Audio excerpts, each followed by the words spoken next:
Okay, so dito tuturuan kita ng technique sa paahon kapag nakatigil, ano. Ayan, so nakatigil tayo.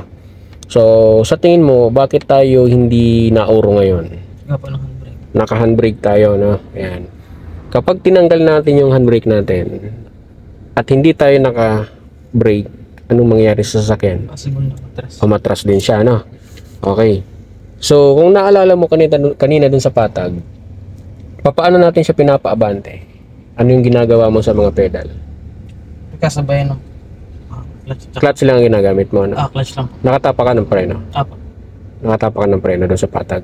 Okay. No, pagpapaabantayin mo na, nakatapa ka pa rin? Hindi na po. Hindi na. Okay. So, dito, hindi natin pwedeng gawin yun. Kapag inalis mo yung preno mo, aatras na kagad. So, ibig sabihin, kapag nandito tayo sa mga paahon na to, kailangan, iaangat mo yung paa mo, gradual, sa clutch na naka-preno, naka-brake tayo. Okay, kaya lang, maging sensitive yung pakiramdam mo dahil mamamatay yung makina nun. Okay. Oo. So, ang aantayin mo, manginginig yan ng konti, yung sasakyan. Okay? Pag naginig ng konti, i-steady mo na yung paa mo sa clutch. Huwag mo nang ituloy na itaas. Oo. So, ang gagawin mo nun, aalisin mo na yung paa mo sa Preno. ayan, aabante na yun. O, ganun ang gagawin, ha. Kasi dun sa patag, ang ginagawa kasi natin, tinataas mo yung clutch na hindi tayo naka-brake, no? O, kasi patag yun eh, hindi naman tayo aatras doon. Pero dito, agad-agad talagang aatras ka na nun. E, paano kung may sasakyan sa likod? No? O, sige, clutch brake ka ngayon. Okay, clutch brake. Tapos, first gear pa rin syempre gagamitin. Lagay sa first gear, handbrake.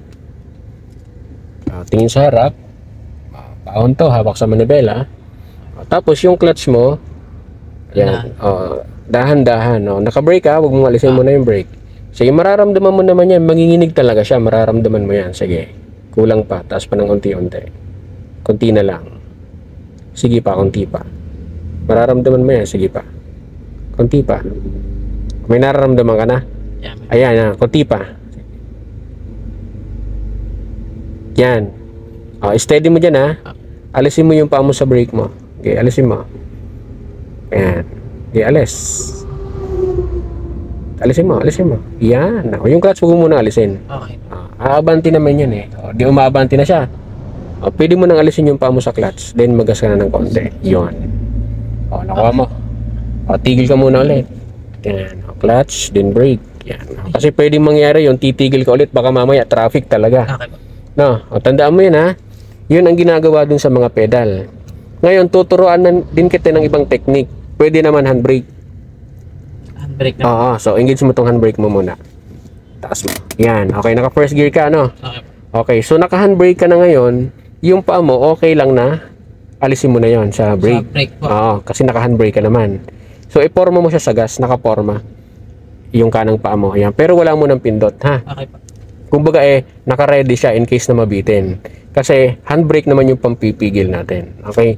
So ngayon, yung kanang kamay mo, i-ready mo sa handbrake. Yan. Tapos, ganun pa rin ang Gagawin pa. ang technique natin. Manginginig ulit tapos steady. Pag in-steady mo yung paa mo sa clutch, baba handbrake, aabante na yon. At pwede mo nang suportahan ng konting gas. Ha? Okay, sige. Hanapin mo ulit yung panginginig sa clutch. Sige. Pareho pa rin kanina, tapos i-steady mo. Sige pa, kunti pa yan. Sige pa. Kunti pa.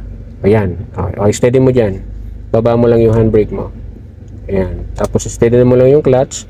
Dagdagan mo ng konting gas. Tapos bibitawan mo na yung clutch mo. Iyon. Nakuha mo? Yun. Sige, diretso na tayo.